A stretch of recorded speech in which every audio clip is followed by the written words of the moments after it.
هو الكداب بيتغير ولا لأ؟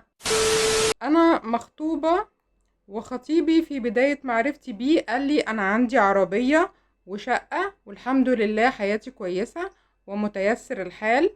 المهم فرحت جدا. وقلت الحمد لله عوض ربنا ليا.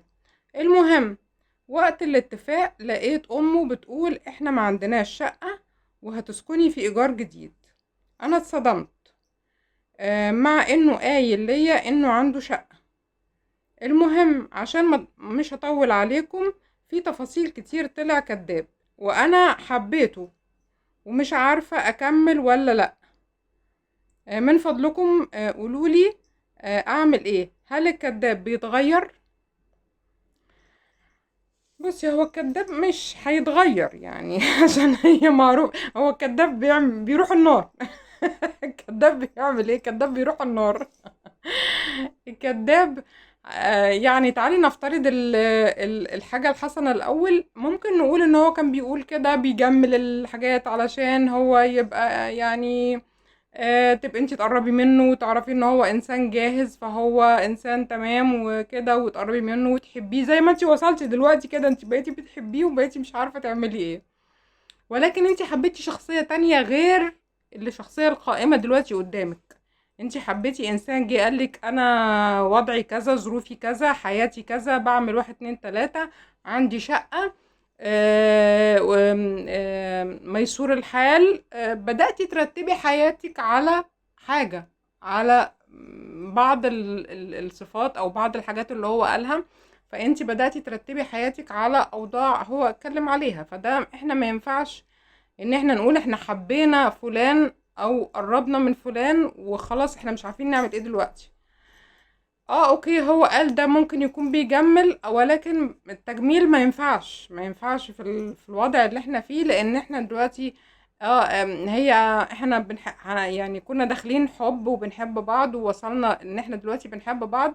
ولكن تعالي اسألك سؤال واضح وصريح ومحدد. هل انت دلوقتي انت بتقولي انت بتحبيه، تمام؟ هل انت متأكدة ان هو بيحبك؟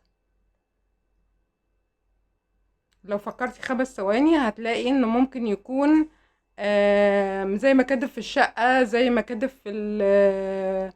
في انا ميسور الحال، زي ما كاتب في كذا، زي ما كاتب في كذا. انت بتقولي حاجات كتير جدا مش عايزه اطول عليكم، انت اكتشفتيها.